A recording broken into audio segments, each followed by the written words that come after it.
The following is a special presentation of iRacing on LSRTV, your home for sim racing.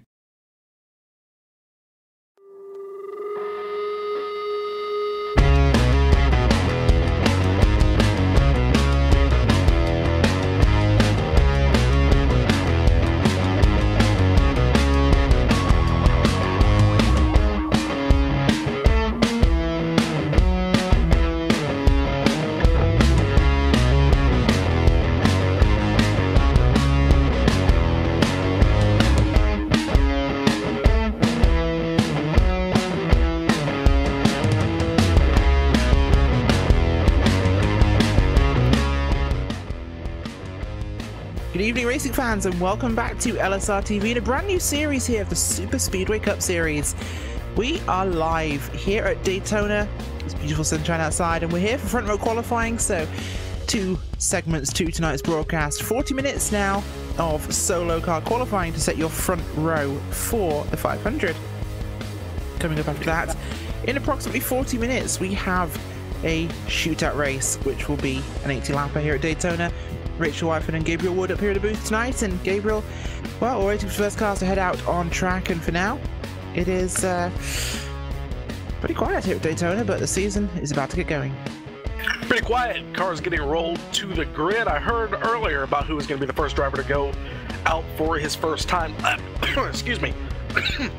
His first time lap, but not sure. So we're going to wait and see who goes out on track first, but we will see them all one at a time.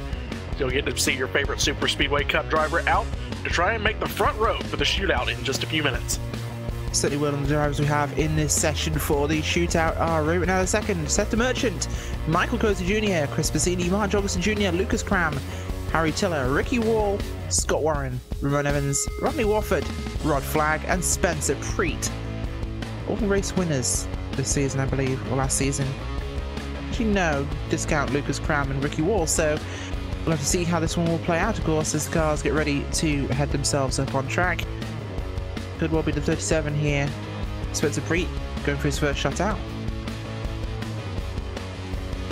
Yeah, just to let you know, I believe this is my first time broadcasting in a while for Super Speedway Cup. Rachel, I'm not sure how much you've done, but you're going to have to deal with a couple of rookies here up for the series, so we don't exactly know everybody, so just bear with us. But by the end of the night, and it'll just be like old times. Looks like they're getting ready to roll them out. Let's see who's going to be your first driver to go out for qualifying. It's going to be Ricky Wall in the number 11 machine. He's going to be your first driver to come out for his first and only timed qualifying lap.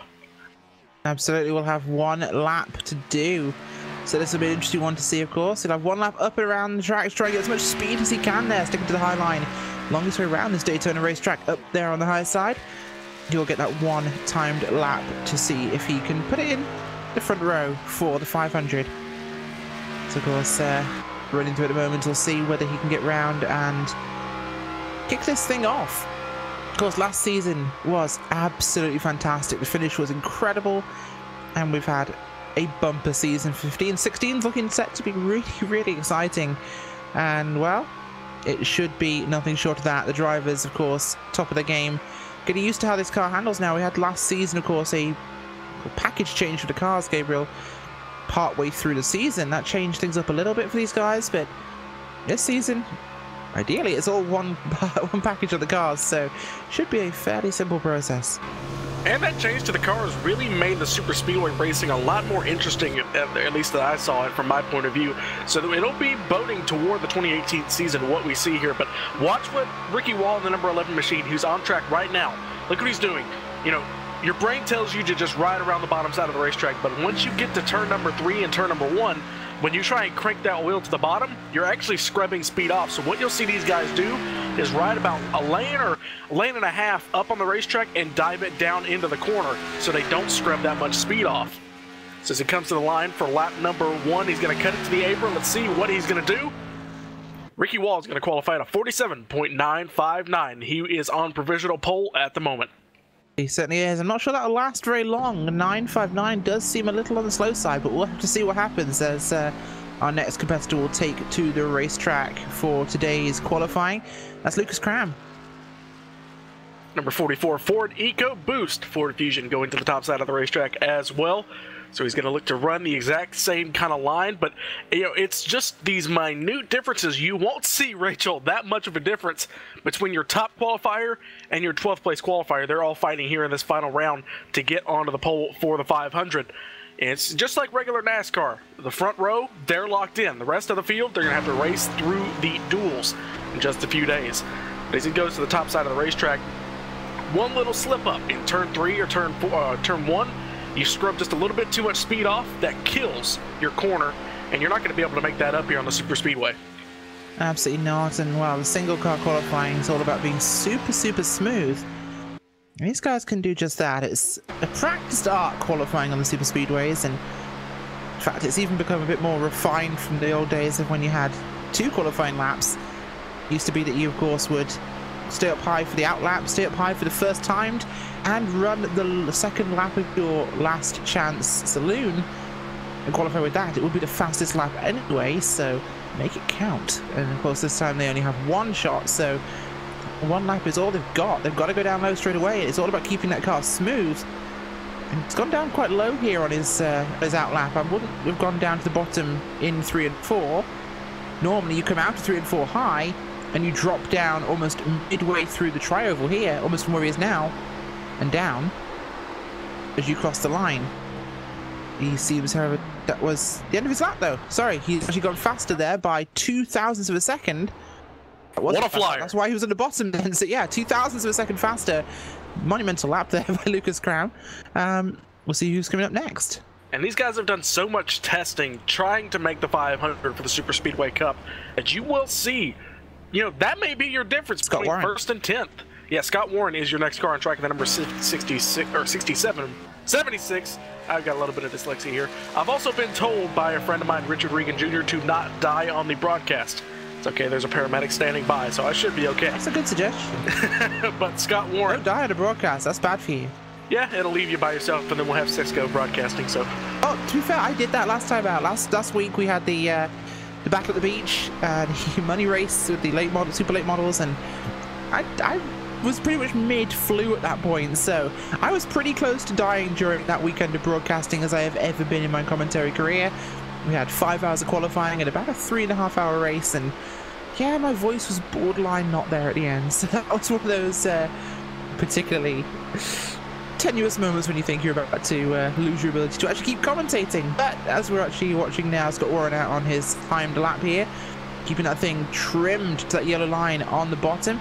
Lets it roll up to about the middle lane on the back stretch. To the top. He does, yeah. It's one of the tricks, so you don't want to keep it tight the whole way round. It's kind of a rookie qualifying mistake, is to keep it tucked on that yellow line the whole way around the lap, on your hot lap, if you will. You want to let it roll out the corner because you feel like you have to over-tighten the wheel. You have to tighten a little bit more coming out the corner to stay low. Let the car go where it wants. Let it roll up to that middle lane. It will be faster. Every slight turn of the wheel is costing you speed, and they're all under that line as you cross the line, and will this be faster? It is by finally 0.1 of a second. Big jump by Warren, and now we're starting to see people qualifying a little bit differently. Next car to go out. Let's see who rolls off of pit road. Looks like they're calling the drivers to it. Rod flag, series official pulling out. It's going to be the 57 machine. Target 6-man Motorsports Chevrolet SS of Seth the Merchant. Certainly is, and we'll have to see him go for this one and see what he can do with this lap. The Merchant, a very fast car there, that 57 target machine. We'll have to see what he can do in this one, because he's normally up towards the sharp end, but of course money's going to be on Rodney Wofford. As always, Wofford is one of our most winningest drivers when it comes to qualifying on the pole. He is the master of qualifying, so we'll have to see how that goes. But the Merchant out for his warm-up right now, and it'll be interesting to see what he can do, and looking forward to seeing when Rod goes for his run. Riding up to the top side of the racetrack is the 57 machine that Seth the Merchant could not put a piece of paper between the right side of that Chevrolet and the outside wall here at Daytona down that back straightaway, trying to make the racetrack as wide as possible to get as much of a run-up for his one and only qualifying lap, 185 miles an hour. Coming to the start-finish line. Let's see what he's going to do here. Slowly drifting to the bottom. Seth the Merchant, another one of those guys who is always a threat on the super speedways. So this is just about the right sort of lead for that number 57 machine. Certainly is, of course, and we'll see what he can do with this lap. It's going to be Of course, a very quick run through here, and it doesn't look very different to you guys at home, I'm sure, watching these on the broadcast. You're saying, oh look, it's another one car going around the same track with his foot planted on the floorboards, but qualifying's just a little bit more difficult than that, so we'll see how they will do this one. As he comes through now to complete this lap, dropping down early, very early there into the tri-oval. Could scrub some speed, turning a little bit tighter there. Comes up the line and to pole by another 11 hundredths of a second, so great lap there. Smoothness means tens of thousands. Next car on the racetrack is going to be the 37 of Spencer Preet. Preet coming out, he is going to be your 5th driver to take time in qualifying. Let's look and see how many drivers we're going to have. It looks like maybe 14, or can't exactly do math here, but looking here, we got a couple of drivers who are in contention, as you said. Rodney Wofford, we got Raymond Rittenauer. He's another one of those drivers in the number 87 machine who's going to be a threat for the pole. Michael Cozy Jr., Mark Jorgensen Jr., all these guys are fast, and they should be for racing in the Superspeedway Cup. Spencer Preet, though, into turn number 3. He's going to ride the top side of the racetrack. Not as high. It looks like he's actually now going to drift to the top. But it looked like on entry he wasn't riding as high, but now he's going to be the highest person we've seen up next to the turn 4 wall. Yeah, it certainly is. And Preet's been one of the standout stars of season 15. He had a fantastic run and was doing some great stuff out there, of course, in terms of running in the top pack there, and of course winning a race and running in the top 5, top 10, and he's had a very impressive year. I'm looking forward to what he does this season. Now he's more comfortable up there. He's been one of our biggest breakthrough drivers. You always find that guys, they start racing the Superspeedway. Some guys just have it. Some guys kind of have to grow their talent to kind of work their way through the packs, because you have so many people who race the series all the time. They're masters. You know, there's some of the guys that you always see up front when the official series goes to Daytona or Talladega. And you have to be, you know, Spencer Preet, it may have taken him just a little bit to kind of get his finesse work in there as he comes to the start-finish line. Got a little bit loose in the tri-oval. Looks like he'll go to a 47.941, so he's going to go second on the board, 4 1/1000ths behind pole sitter Seth the Merchant. This is the first of our drivers to actually qualify here and not go to the pole. So that's the first time we've had a driver go out on track and not set a new pole time. That's not necessarily in detriment to Spencer Preet, of course. Fantastic qualifying lap there, huge qualifying lap, but more the speed we've seen there out of Seth the Merchant's car, which is definitely one of the fast machines we have on track. So nothing to be sniffed at, Spencer Preet. We'll see who's coming out next on track for qualifying. It's Chris Bassini. Chris Bassini in the Wheelin' Racing, Race Fan Racing #1 machine, coming on with the back straightaway to make his time here in qualifying. He's going to look to start the trend again of drivers going to the top of the board. He practiced very well in practice. He was actually #1 on the board because they did a little bit of drafting while they were out on track in the initial practice session. They had 20 minutes to warm up their cars and kind of get their line down before they come out and try and make the pole for the 500. And as he comes off of turn number 4, he's going to ride it. He's actually going to take a higher line into the tri-oval and drift it down here. So that's also helping 185 as well. But it's the 10th of a mile an hour that makes the difference here, Rachel. Oh, it absolutely is. A 10th of a mile an hour is absolutely everything when it comes to this sort of qualifying. And we'll see him do just that. Bassini down low here for his run. Up there to the middle lane on the backstretch. Keeping it tucked, not too far, because of course if you track out too far on the backstretch, it will cost you lap time. You are going a little bit further, of course. Here he comes for a nice smooth entry. Of course, the middle lane makes a wider entry into the turn, so you don't turn that wheel quite as much, and there you go. 184 miles an hour coming out of turn number 4. Onto the front straightaway here at Daytona. Going to take a smooth entry to the bottom. This might be a good lap here. He drifts Looking up. like a good one. Second. He's second. Going to go second. Once again, the Merchant's time will stand after another driver fails to beat him. This is looking like a good lap from Seth the Merchant. Looks like Harry Tiller's going to be the next driver to come out on the racetrack. And the young British driver heading out on track here, the 69 machine of Tiller. The Pennzoil-sponsored entry. Going to be running out on track here, and we'll soon see if he can do something about this one. Tiller, a rookie last season, loses his rookie stripes for season 16, and we'll see what he can do this time out. He's going to be having a lot of expectations considering his performance. Number 69 machine going into turn number 3. You're going to keep hearing us covering it. It may not seem that exciting. As Rachel said, he's going to ride the very top side of the racetrack. This could be a good entry into his qualifying lap. He's going to ride at the very top. Get it a little loose coming off of turn number 4. But he's going to get a good run down to the front straightaway to the start-finish line. Going to also cut it down to the bottom. Let's see what he can do here on lap number 1. Taylor's always been pretty good at qualifying, so we'll have to see what he can do with this one. But, of course, only one lap. It didn't look like a very particularly smooth turn 1 there, so this could cost him on the backstretch. I'm going to predict this will not be a new pole time.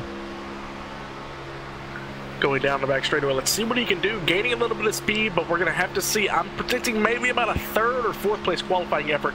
Not exactly an ideal turn number 1 for the driver, the number 69. I'm waiting to see what he can do here. You still got guys, and even if he qualifies on the pole, he's not in danger of maybe qualifying close to outside of the top 10. That's just the nature of qualifying here at Daytona. Yes, it is. And here we go for his lap, and where will he go? Yep, 4th place for Harry Tiller with a 9.42. Look at what we have here, Rachel. A 9.4 flat, a 9.41, and a 9.42 for 2nd, 3rd, and 4th. Very similar. Next is going to be the number 78 machine of Mark Jorgensen Jr., that Bass Pro Shops Tracker Boats Toyota Camry. Oh, interesting. Ladies and gentlemen, Jorgensen Jr., the 88 has been put to bed. This is very interesting, seeing a switch from Dale Jr. and the 88, which Jorgensen Jr. has run for so long. Not only from a Chevy and an 88 and the Junior sponsorship now, to Truex, a Toyota, and a 78. This is a whole new guy. Are we going to see a whole new Mark Jorgensen Jr.? This is massive news. It looks like Jorgensen has found a new person to root for in the Monster Energy NASCAR Cup This is almost as if Dale Earnhardt Sr. had switched to Joe Gibbs. This reminds me of the commercial when Junior moved to Hendrick Motorsports. He changed his number. Absolutely. Well, he kind of doubled it up there, but, you know, same difference. As here we go for Jorgensen Jr. Definitely a quick qualifier. We'll see what he can do normally at the very sharp end. So can he dislodge Chris Bassini from 2nd place, or can he beat Seth the Merchant? This will be very interesting. Will the Toyotas be faster? Of course, as someone says in the chat, I think it's Lucas Cram, we do know Junior retired, so yeah, but you'd think, you know, if you're a big fan of one particular driver, whether they're retired or not, you'd still keep flying their flag. But well, I feel bad, especially someone as iconic as Junior, you know. I feel bad for all Jorgensen fans who have to change their 88 tattoos now. It's going to come to the line here. What kind of lap can the number 78 machine go? Quick time for the number 78 machine, 5/1000ths of a second faster than Seth the Merchant. He moves to the top of the scoring pylon. Certainly is there. Sorry, I had a microphone issue from my end, but Jorgensen Jr. puts it on the pole. Fantastic. Absolutely fantastic lap there at 9.31. And the only reason I kind of raised the issue, of course, of him with his Dale Earnhardt Jr. liveries is because we usually took to calling him just Junior out on track because, of course, Jorgensen Jr. We just referred to him as Junior in the 88. It fitted like a glove. So maybe the new car's doing new good things for Mark Jorgensen Jr. because he is in a great position there as we look for Michael Cozy Jr. heading out on track for his warm-up mid-stretch on the back.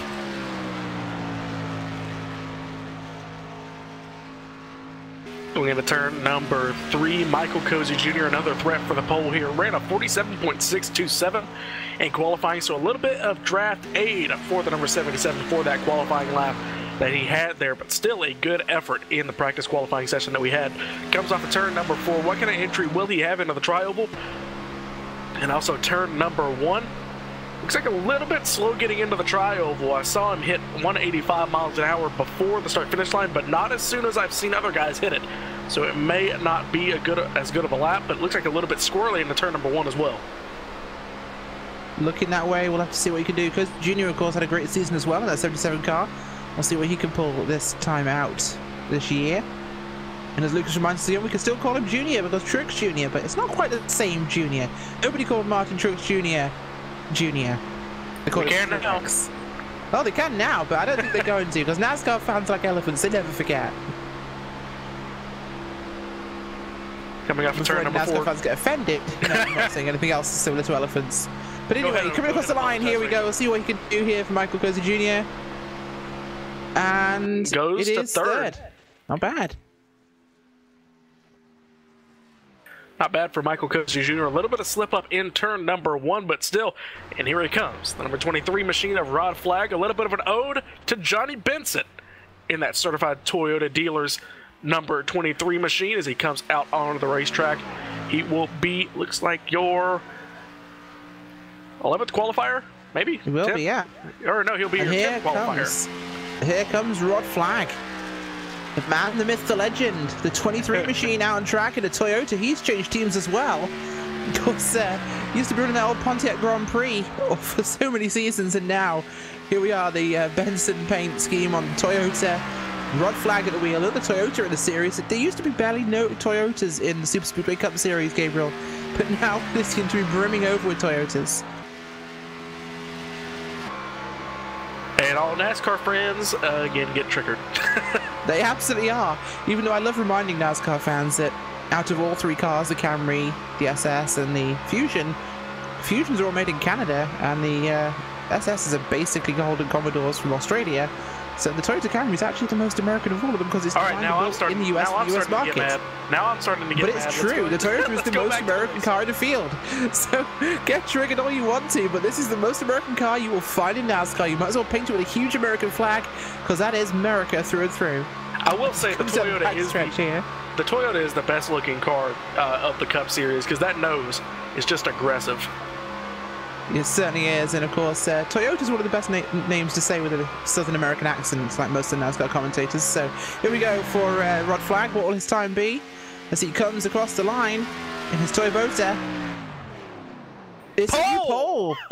9.24 for Rod Flag in his Toyota Camry there. The Benson Paints machine doing a fantastic job there on pole. Now, if that's not admin favoritism, I don't know what is. Absolutely admin favoritism, and I think my little explanation about how that's the most American car in the series is why it just went to pole, so Rod can thank me later for that one. As we're looking now for Rittenhour II to come out on track in his 87 machine. At least one guy's keeping the same number. Raymond Rittenhour in the number 87 machine, the Racing Warehouse LSRTV. So a little bit of self-promotion there for us and Raymond Rittenhour. But that number 87 machine to the top side of the racetrack. And he's going to be another threat for the pole, as well as who's going to be probably your next driver to come up, Rodney Wolford in the number 3 machine. So Rod Flag still not in. Yeah, Rodney Wolford is. Sorry, go ahead, Gabriel. Rod Flag's not exactly safe of being locked into the show yet. You know, he can still fall back to 3rd. Oh, certainly can, but at the same time, I think there's plenty of potential left yet for Rodney Wolford to really secure this one. I think Wolford is probably our biggest threat yet to this pole because he is Mr. Pole Position in this series. Front row Rodney doesn't exactly roll off the tongue. Front row Rodney sounds like a great name. Raymond Rittenhour down the back straightaway. Really aggressive move to the top side of the racetrack, trying to get as much space. I'll tell you what he's doing. It's the same kind of deal that a couple of the guys I've seen in the 24 hours of Daytona practice. They swing out wide on the entry to the corner very, very high to get as much of a run down into the NASCAR's turn 3 and 4 section and 2 and 3 section as they can, or excuse me, 1 and 2 section as they can. I think that's what Ray is trying to do at the moment. Doing now. Yep, here he comes to the start-finish line. What can he get? Oh, third place. Nice. It's a 9.32. I love how you call it NASCAR 3 and 4, like we're covering the Rolex 24 here. Well, I kind of I think they just call it 3 and 4 here in NASCAR, but it's called NASCAR 3 and 4 typically in the Rolex series. Are you preaching me, the American, on an preaching the American on you. I am preaching NASCAR on the American right now because you're going full IMSA on this thing. Here we go. Rodney Wolford out on track now. Go ahead and qualify the race by yourself. Oh, wow. There we go. There it is. Here comes the number 3. Another car changing his number. Rodney Wolford out on track. The 7, now a 3. Let's see what he can do in this one. Rodney Wolford is probably our biggest threat to this qualifying. What can the pole position master, what can he do? What can he manage in this race? Because it's going to be fantastic to see as, well, it's a black Goodwrench 3. That's got to be an omen there. Yeah, I kind of feel scared for the rest of the field.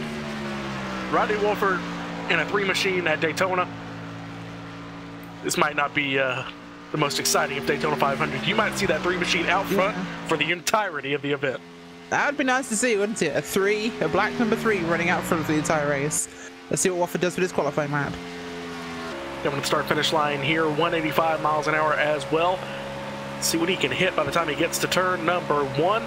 It's at 187, 188 by the time he closes into turn number 1. Took a little bit lower of a line there, Rachel. I wonder if he knows a little something the rest of the drivers don't.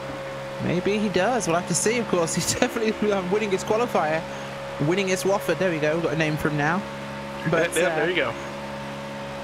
Pole position Rod. I like that. Well, the checkered flag is attached to a rod, isn't it? Yeah, 189. That's a good speed there coming into the corner. As now he comes through 3 and 4. Nice, smooth run through there. Not even a flutter on that car. Keeps it a little bit tighter on the exit of the corner. Because there is a bit of a climb coming out of 3 and 4, actually. You need to remember. Across the line, and what will it be for Rodney Wolford? Second place. Rod flag. Rod for your front row. It's a Rod lockout. What a lap there for Rodney Wolford, but what a lap for Rod Flag to beat him. 1,000th between them. Wow. A tight field here, and as always at Daytona, but I think this is probably one of the tightest fields because I mean, you look back, we've got 2 100ths of a second back to 10th. This is incredible. In fact, I wish we could get a chance to talk to him right now. We'll see if he's available to talk to us. We'd love to talk to him if he's actually here. He's probably debriefing his drivers, but we'll see if we can get him. Rod Flag, it's Rod squared on the front row, but you're the man with the new car, the new number, and a pole for the 500.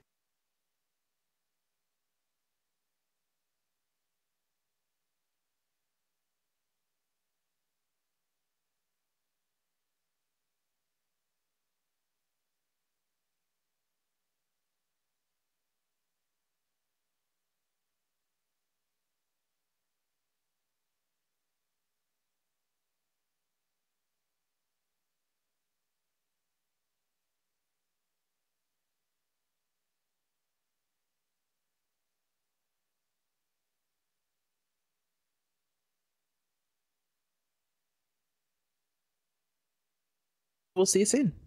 Sounds good. Go ahead, get that Excite Camry ready to go here. Thanks. Awesome. Thanks for joining us, Rod Flag. Oh, we are back here now. And well, I'm not sure what the plan is for us to do right this moment, but I believe we do have a race coming up in the not too distant future for you with the Shootout, I believe it is, coming up in just a few. As we're rejoined right now by Cisco Scaramouche, we'll be able to tell you exactly what is happening with the Shootout. Cisco, what's happening? We're going to break, so we'll catch you guys in a bit.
flag is out.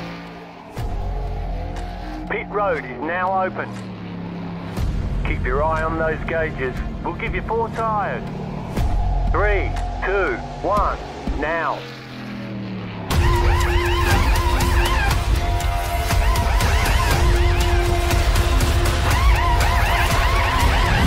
We're done. Get going.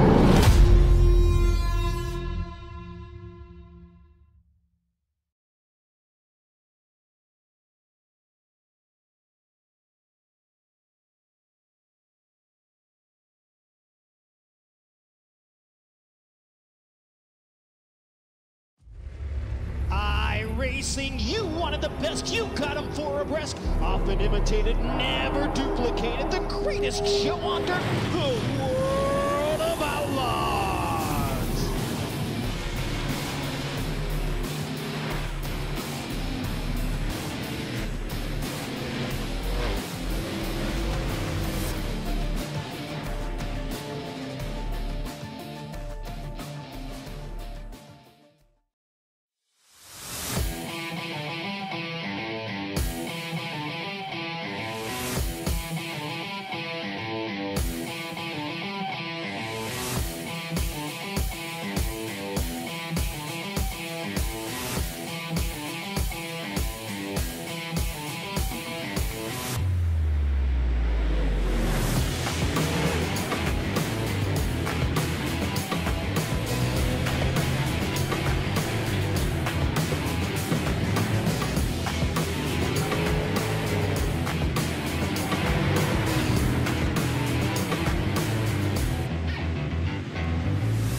Welcome back here to Super Speedway Cup Series action here on LSRTV. Well, we're getting ready for now the start of the new season proper with racing action as we get to the shootout here at Daytona under the lights, and it's going to be great to happen in just a few moments time. But for now, we are just going to wait until we get the all clear from Rod Flag and Co. that we actually are going for this one, but we have got a race in our hands very soon. We're just waiting for a couple more of the drivers to get back into this new session, and we'll be going for you in just a few moments time. Gabriel, first race under the lights, Daytona. This is what Super Speedway Racing is about. Yeah. Although the racing season begins in Daytona, Speed Weeks and the first race of 2018 always begins with the shootout. Call it the shootout, the Sprint Unlimited, or the Busch Clash. Either way, it's the all-inclusive racing event for the winningest drivers and those drivers who perform the best in the 2017 season. So this is a little bit of an all-star race we're going to see here tonight. We've already set the front row for the 2018 Daytona 500, and now it's ready to get towards the racing. 80 laps tonight, Rachel. No segments. It's just straight up 80 laps. Best driver will win. It certainly is, and we're looking forward to seeing exactly what will happen with that, because, well, we're set up for a very, very entertaining race tonight in this one, so time will tell. As this thing kicks off, we're still waiting for those final drivers to get themselves in here, and we'll get this thing kicked off. But this is going to be 80 laps tonight, of course, and, well, how do we keep up with things here on LSRTV? It's very simple. We use dual reel timing.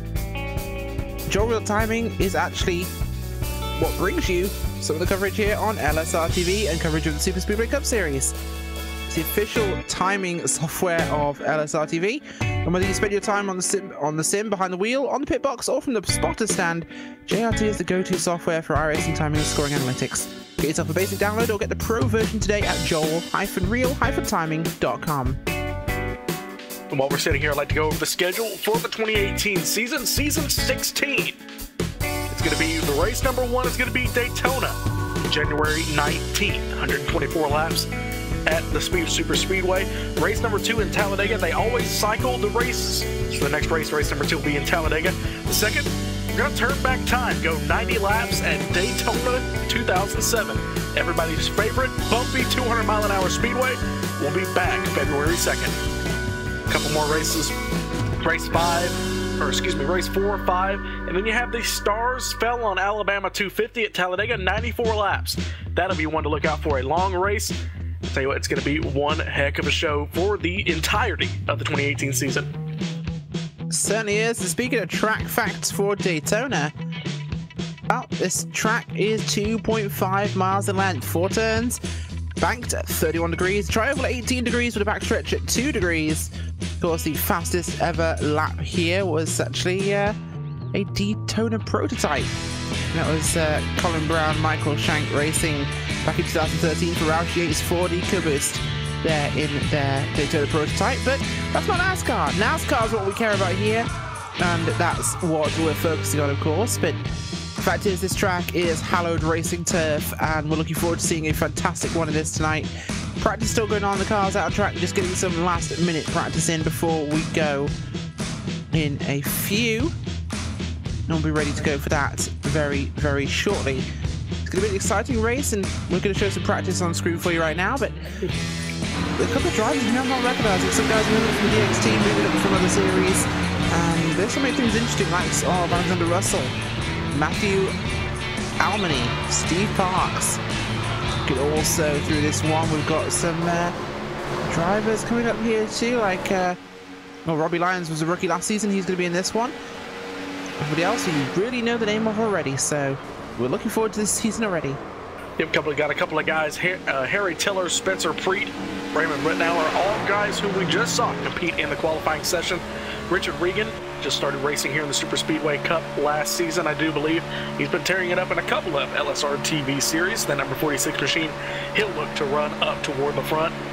Of course, Travis Brown, he's always up there in that 01 machine. Rod Flag, you just saw him take the pole for the Daytona 500. Lucas Cram, Victor Bartlett, all drivers out on the racetrack. The 42 machine actually out on the speedway just got out there with the number 1 machine of Chris Bassini. He's right behind him. Certainly is, and looking forward to how this will unfold, of course, with the race as we see it. Qualifying is going to be, well, no, we're stepping straight up to the race now, actually. So 80 laps of Daytona will begin right now. Drivers reporting to their cars, so we're going to go ahead and go with your LSRTV starting grid as soon as these guys start getting to their cars. Looking here at the grid, it's 27 of Superspeedway Cup's best drivers are out here to compete for the first victory of the 2018 season. This at the iron will get you that grid start off as soon as we get them on the grid. And here we have it. So, grid will be Rocky Wolford, ironically, on pole there. Mark Jorgensen Jr. in second place with Runa in second, and Seth Merchant on row number 2. Rod Flag, Chris Bassini row number 3 with Michael Coulter Jr. and Spencer Preet. Travis Brown and Gary Champion row number 5. Row number 6 starts with Harry Tiller. Just saw him in the qualifying session. Jay Ryan in the number 97 machine in 12th. Andrew Berger, Corey Henry roll off 13th and 14th. Victor Bartlett in the number 42 machine will roll off your final driver inside the top 15. Ricky Wall, just saw him, as well as Lucas Cram on the qualifying sessions. They'll roll off 16th and 17th. Daniel Holloway, Joshua Schwartz, and Raymond Evans round out your top 20. You think the Schwartz is with him? Let's not go there. We're going to go there, of course. 21st place, Richard Regan Jr., Corey Smith, Alexander Russell, Steve Parks, Mike Thiel, Matthew Almany, and Robbie Lyons rolling off in 27th and last place. And you know what? If I ever get the opportunity to make a Schwartz reference, I'm going to make a Schwartz reference because you've just got to. It's like a rule somewhere that probably wasn't written down. All right, well, this has been Spaceballs, the starting grid. Spaceballs, the race. It's happening, ladies and gentlemen. It's going to be a fun 80 laps. Start your Winnebagos. We may lose our minds by the end of the night here, Rachel. But either way, it's going to be a fun race to watch here at Daytona. It's going to be that black number 3 leading up to the green flag here at Daytona. Bradley Walford will roll off in starting position number 1. All 80 laps going to be tried to run under the green flag. No stage racing, no segments. It's just going to be 80 laps flat out. It really is. 80 laps of flat-out racing is what we're going to get here, but we'll see how they can do this. It's going to be very, very busy, of course, tonight. It's going to be quite a lot of stress relief, of course, because some of these guys don't need to qualify in, some do, and, well, this one is just a shootout. They're going to have fun. They're going to go crazy. This could be messy because everyone wants to win this. It's for the glory. Now, it's going to be an interesting kind of thing that we're going to have here, Rachel, because with the new draft package, guys can race side by side, but they do have the choice to start and just kind of ride. But here in a race where nothing really counts, and all these guys go for the win, I think we may see some side-by-side racing here all night. Pace car pulls off, and the green flag will fly. Green flag for the first time of season 16 here, 2018, for the Superspeedway Cup Series, and there's a dead heat off the line for Rodney Walford and Mark Jorgensen Jr., your front row qualifiers, of course, from the pole qualifying. And away we go. It's staying very even. Tiller dropped down in front of the 87 back there. Very, very probably 97 over Jason Altman's. Very aggressive start there, and we are going. Top 10 cars. Oops, sorry, Rachel. Top 10 cars remaining in their starting order. There is 190 mile an hour starting grid here in Daytona into turns number 3. Rodney Walford still on the bottom side of the racetrack in the number 3 machine. 78 of Mark Jorgensen Jr. trying to make it work on the outside with the 87 coming to the bottom. Who's going to lead your first lap of the 2018 season? Season 16 lap number 1 is going to go to Rodney Walford in the number 3 machine.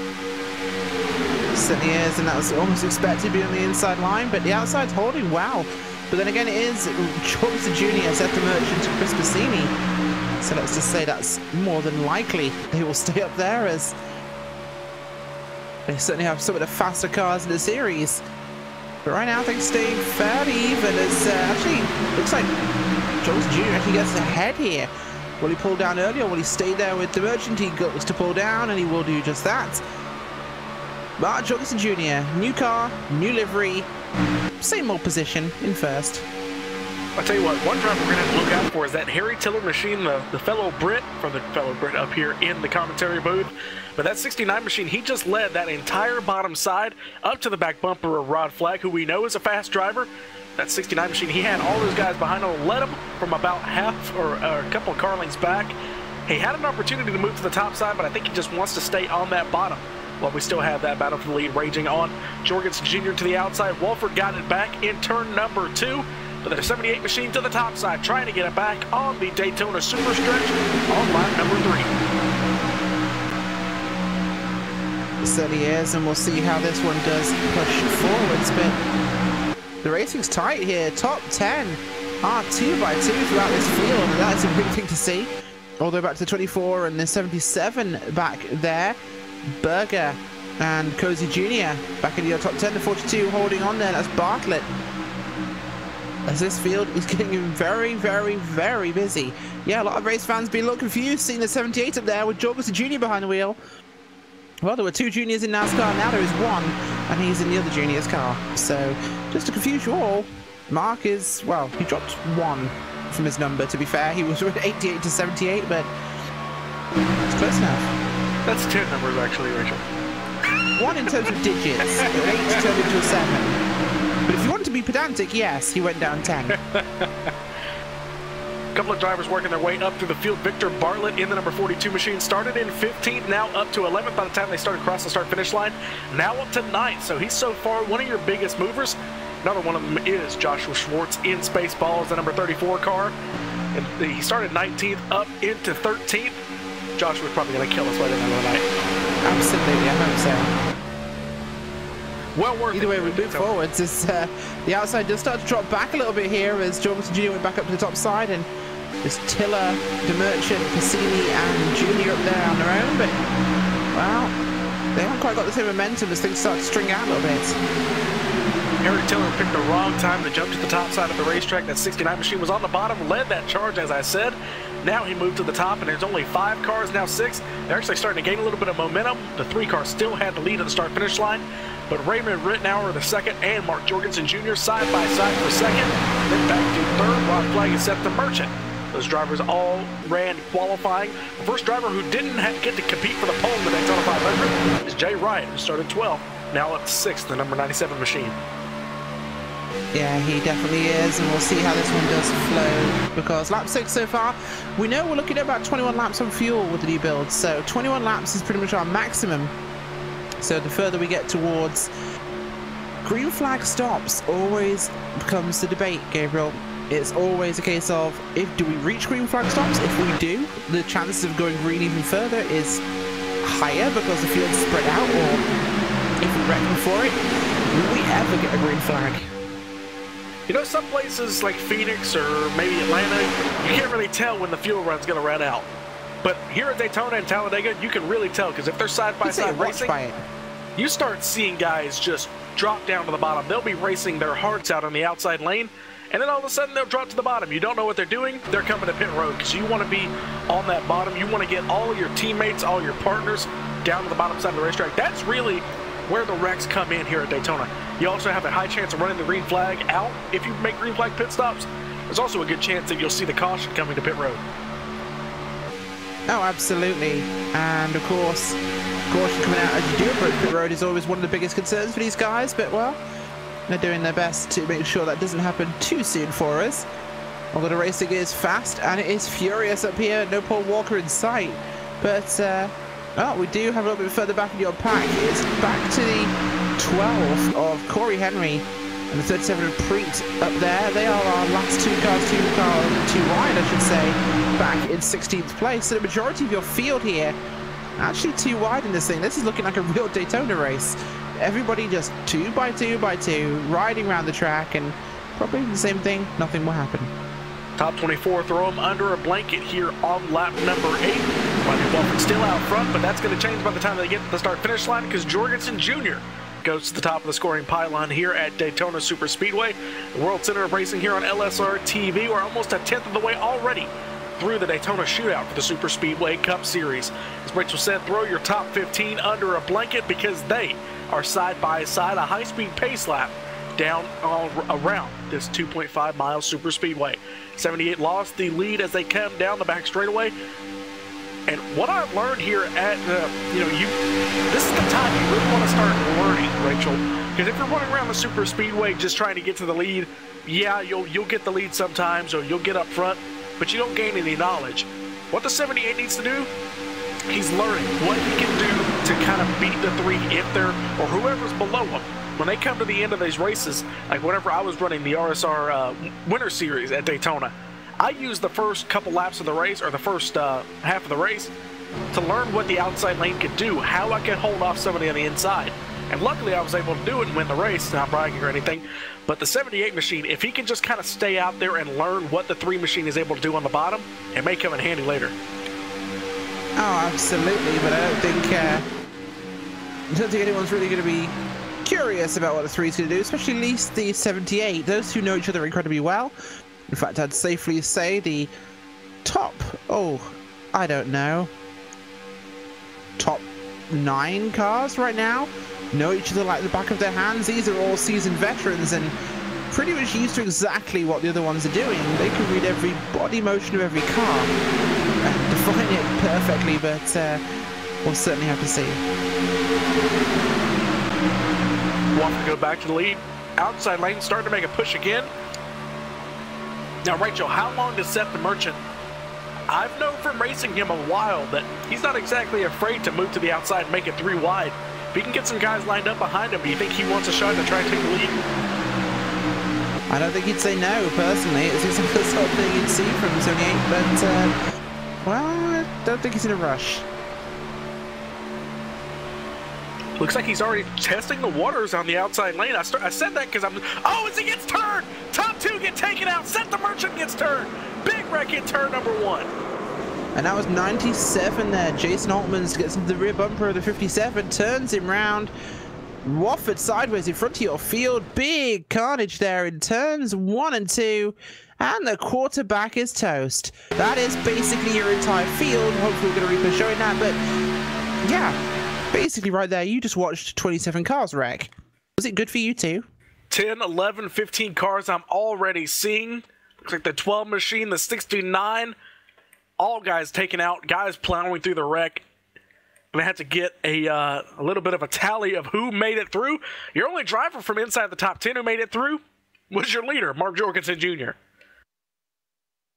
Yeah, he said he was. I don't think Mark Jorgensen Jr. particularly feels too great about that one because I think his clock's still been rung. But either way, it's what it's going to be for now. So I got the line. Chris Piscini made it through. Rod Flagg made it through. The 24 machine of Andrew Berger. Victor Bartlett He made it through, but he's got a lot of rear end damage. Spencer Preet got a little bit of damage as well, but he's made it through. Looks like the 97 got through as well, Jason Altman's. Yeah, just about made it through there, so lucky for him that he made that one, but well, the carnage is pretty self-explanatory to read there.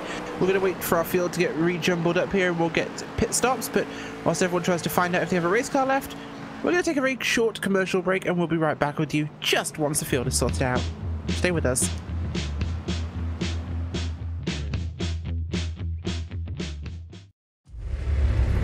iRacing, you wanted the best, you got them for abreast. Often imitated, never duplicated. The greatest show under the world of outlaws.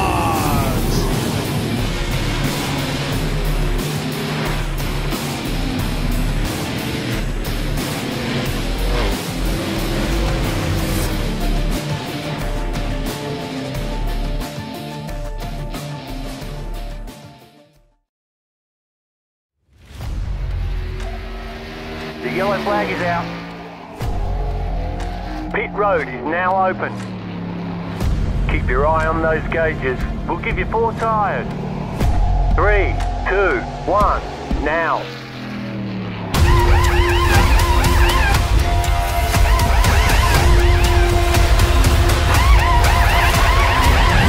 We're done. Get going.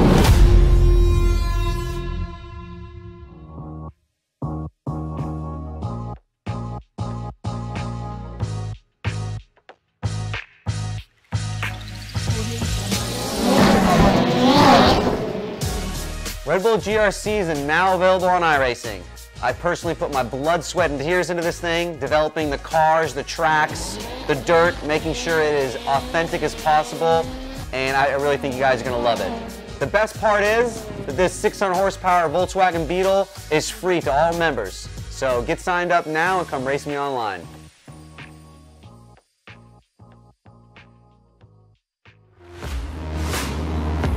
Hi, I'm Ryan Priest. I'm driving the number 20 JGR Toyota Xfinity car this weekend. Really great opportunity here at New Hampshire at my home track.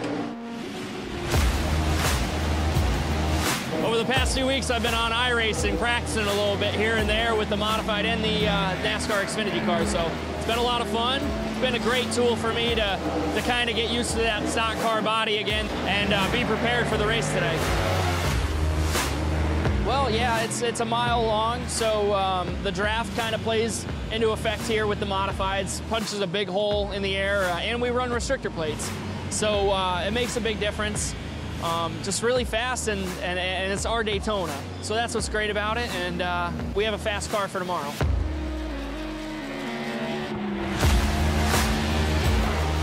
I think the biggest thing is they're heavier cars. The tire's a lot different. And the way you go about setting them up is a lot different.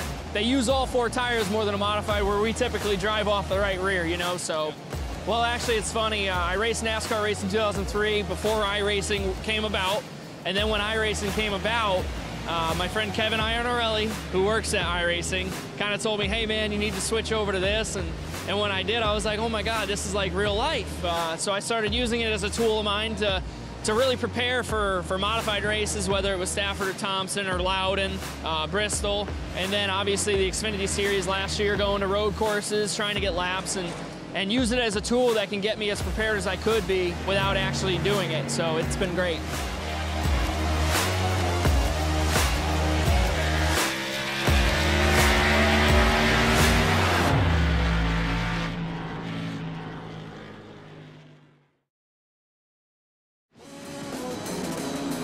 Welcome back live here to Superspeedway Cup action, and we're back on the 1 to go here, coming through 3 and 4 for the restart here on lap number 15. Took longer than we thought, Gabe, but definitely wasn't disappointing. As someone said in the comments, not the big one, not the huge one, it was the epic one.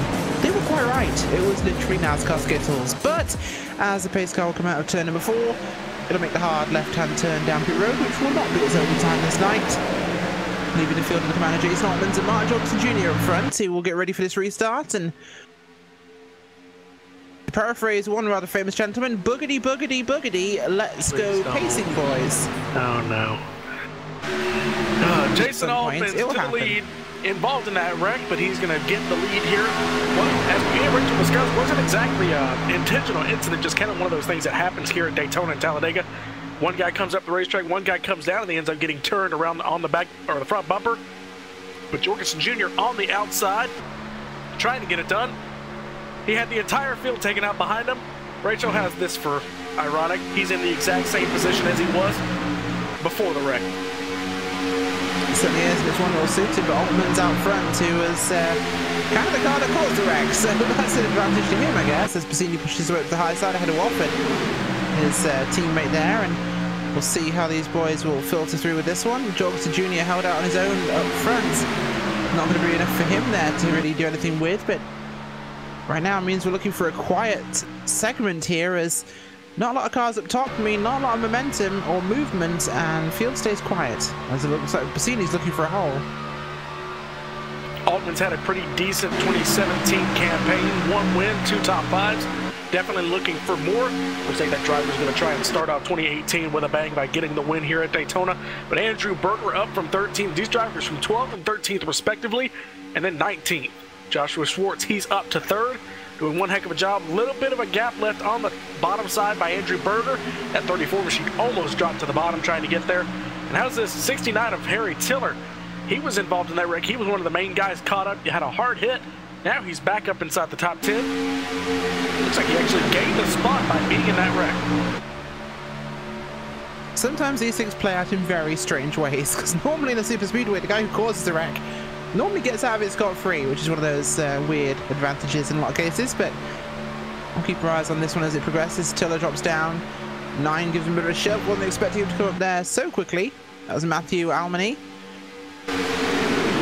One up there with a 78 of Jorgensen Jr. That's going to still mess with my head, as I've got to the point, Gabe, with this series, myself and Evan, where we call these guys by their numbers, and we know exactly who we're talking about. I don't even need to look at the scoring sheet normally, because I look at that one car, I know it's Bassini. I look at 69, no, it's Tiller. I look at some of these guys and know exactly who they are. You know, Altman's was the 51, now he's the 97. The 78 was the 88. The 3 was the 7. It's awful confusing, you know? New faces, new places here in the Superspeedway Cup. The one machine, he's gotten picked up now by the 69 of Harry Tiller. Chris Bassini was your runner-up in the 2015 championship behind your eventual champion, Rodney Wolford. He only finished 7 points behind, so if he had equaled the number of top 5s by Rodney Wolford during the 2017 season, he would have been your champion. So he's looking to capitalize on that momentum and try and get his cup this season. It certainly is, and it's single file out front of the first 2 rows, and it's double file behind them there with the 34 of Schwartz, the 78 and the 1 and the 23. We'll see if these guys get any momentum going, but Schwartz is definitely a bit further forward than we thought he might be as early on, as Almany gets a little bit of wobble alongside Tiller there.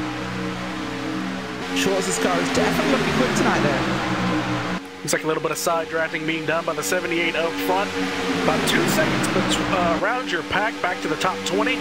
Looks like the pack's a little bit more spread out than we saw last time there, Rachel. So these guys trying to maybe just hang back, waiting for another wreck, because cautions do breed cautions. If you've got guys who are back there who were involved in that accident and they're now trying to work their way back through the field, you may get some aggressive moves that may end up in another big one. And these guys, they don't have another reset available if they were involved in that wreck. Which pretty much everybody was. So this is the entire field down to no resets. Mark Jorgensen has a leg up. Yeah, Mark Jorgensen's in one good place, but see, you know, she said that cautions breed cautions and they'll get aggressive. This is when they all start to go from single file to 2 wide, and suddenly here we go. They're going to work on it for you. That's how kind they are. Cautions breed cautions, and commentators breed racing. How about that? And controversy and boredom and distraction from the subject at hand, because that's what we do.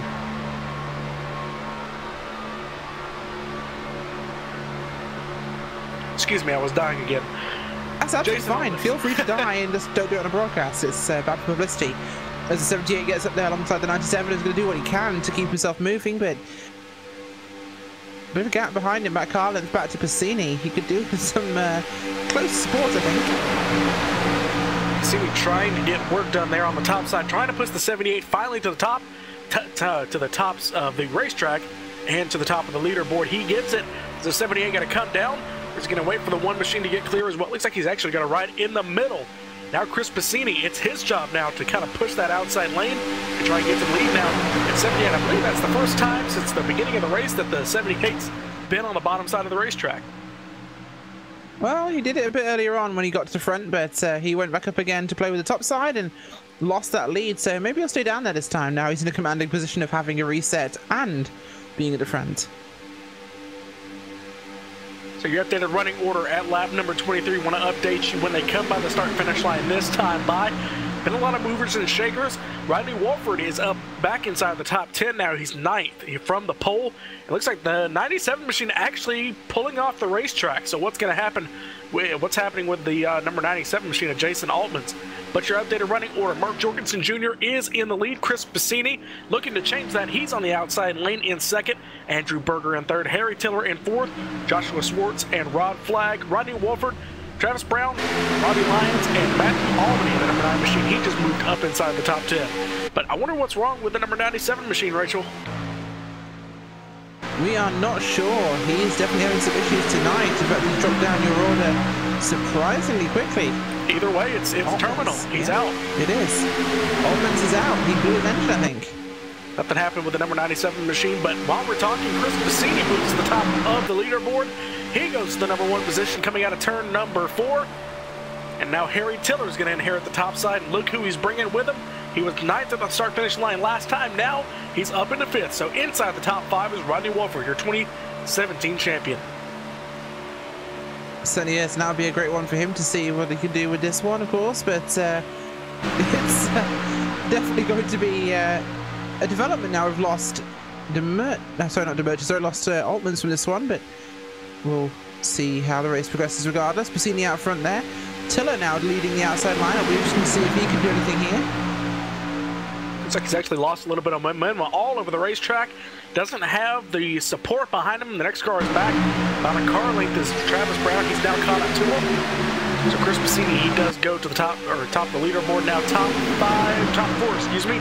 Single file as they go into turn number 1. Now here comes the 69 machine to the top side. He's got a little bit of momentum now. 4 cars on the outside. Looks like about 10 or 11 cars on the inside. So it's going to be an uphill charge for the number 69 machine.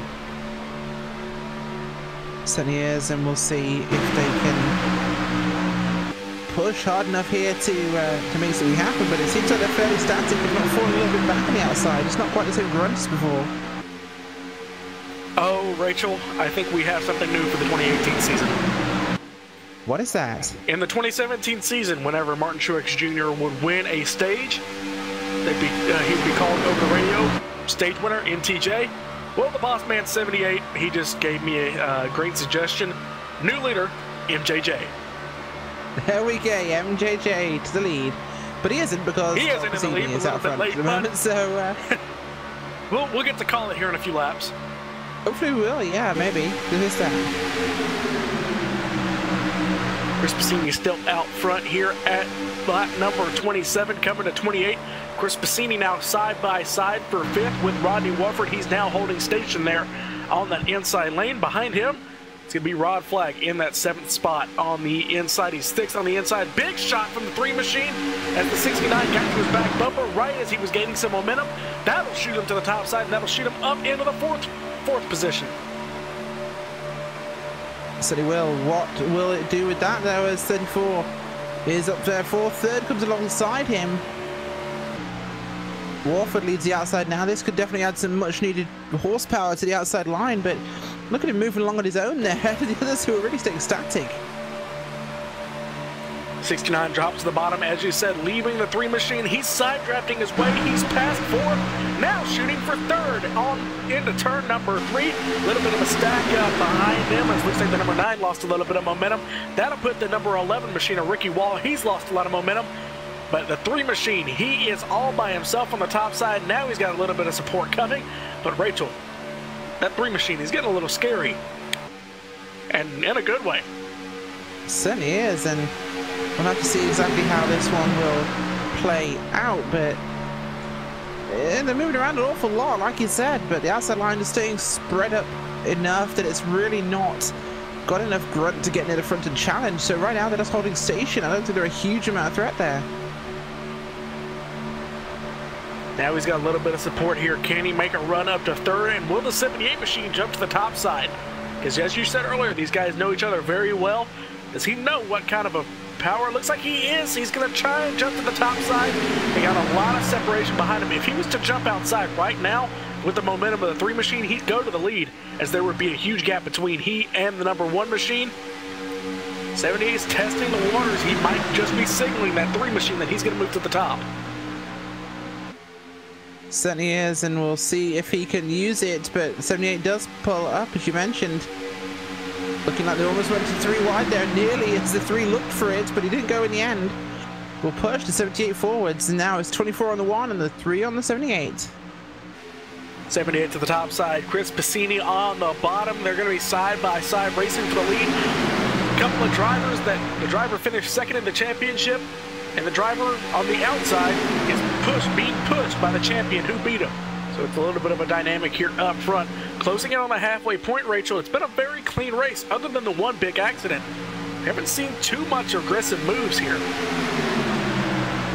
Not really yet, but it is only lap 31 of 80. There's no real need to get crazy, but something tells me these guys will manage it at some point. It's just when is the point. Outside lane starting to check up just a little bit. Now they have more cars in the inside lane, so this may be the opportunity that outside lane needed. 24 got a little bit loose there on the inside. That's Andrew Berger, the number 24. Got a little bit squirrely and pushed up the racetrack. That made the 78 get out of it just a little bit, so they lost a little bit of momentum, but here they come to the outside again. Mark Jorgensen Jr. is going to move to the outside lane up into second. Can he get the lead this time? Here they come with a huge run down the front straightaway. So they do, but we'll see what they do with that run here, as the lap traffic up ahead could be interesting. 3 cars to the back of your field. Rittenhour, Field and Holloway, I believe it is, up there on the high side.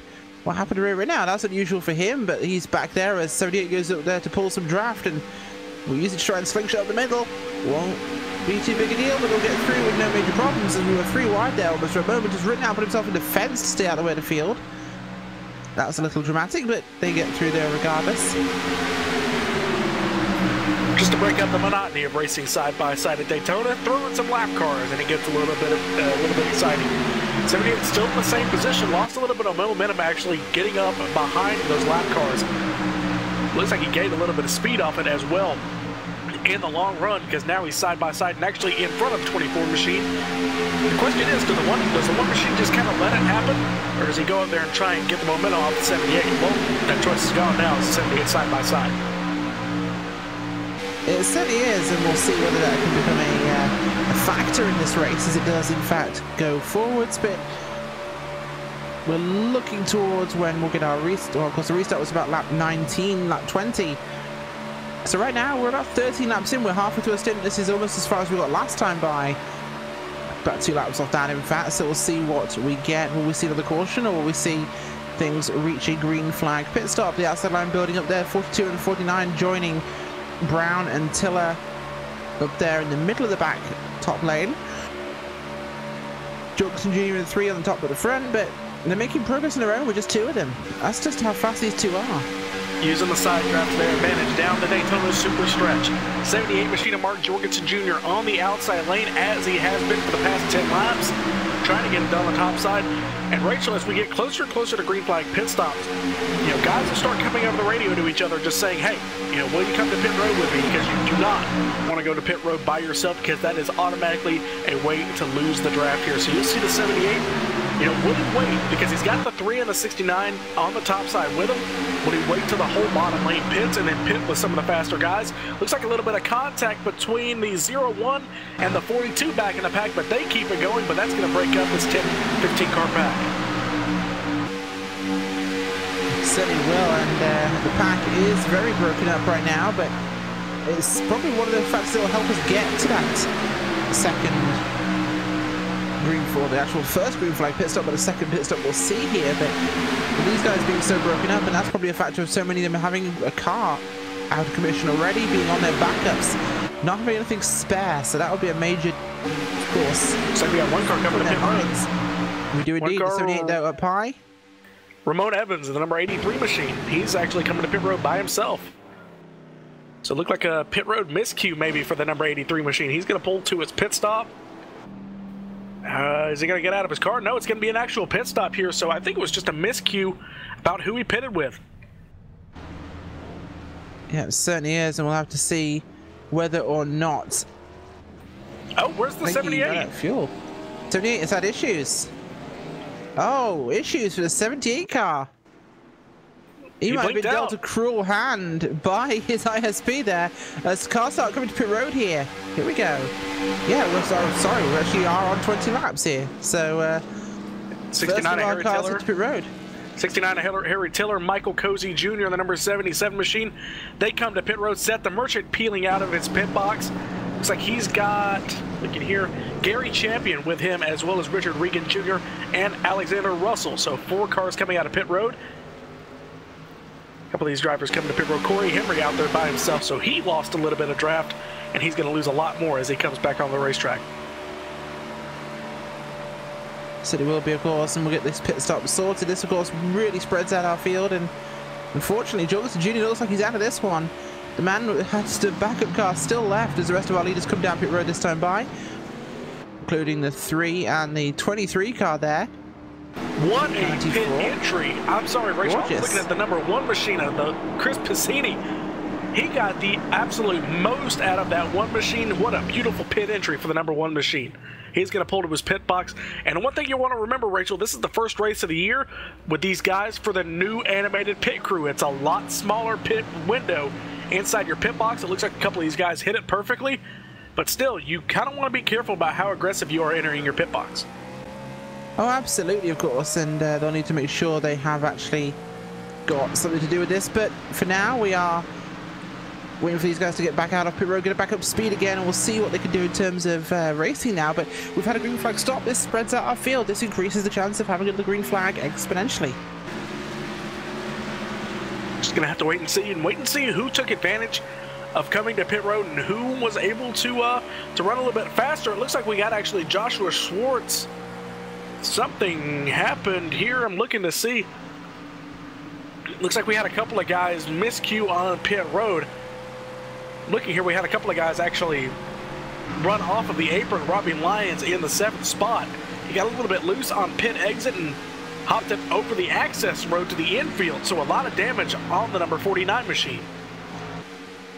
Yeah, there is. That's unfortunate for him, but he'll have to do what he can here to get himself back in one position, because races don't stop when you make a solo mistake off the track. So we'll see how that one plays out. But right now it's Berger leading the way with Bartlett, Flag, Piscini, Wofford, and Cozy. Things will cycle around, of course, but for now, lap 39, nearly lap 40. We're about at the halfway point, and wow, things have surprisingly kind of been quiet after that first wreck. So Andrew Berger, he's actually going to be your leader now for Victor Bartlett. And yeah, Rachel, it has been quiet. I think these guys, that was just, you know, like I said, we haven't seen too many aggressive moves from guys. I think that first big wreck was just caused by happenstance of, you know, what was happening on the racetrack at the moment. And you had the second place guy get turned sideways in front of the field. That was really what caused that big wreck. But, you know, now we've got Andrew Berger, Victor Bartlett. We got your top 5, I believe. They're single file and separated.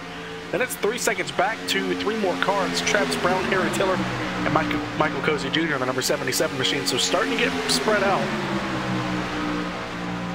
Yeah, it certainly is, of course, and this is what will, of course, lead us to having another green flag around. Is the field's so small now, everyone's running single file, and there's really no one in a position to get too heavily involved. And we look at our front pack.